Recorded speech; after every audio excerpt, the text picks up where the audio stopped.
Hello, turuan ko kayo magbukas nito. Oh.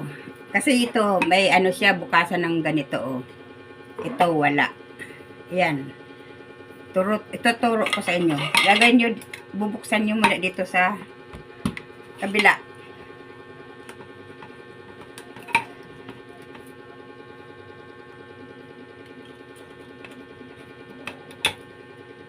Ayan, nabuksan na natin.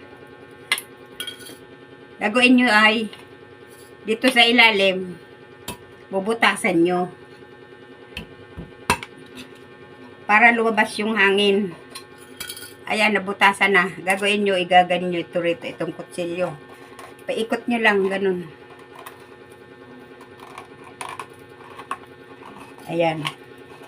Tapos, tak-tak nyo na. Taran!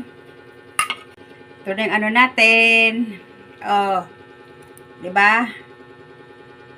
Eh ako, wala akong pambukas talaga. Itong kutsilyo talaga ginagamit ko. Pag nagkamali ka, sugat ka. Kaya yan technique.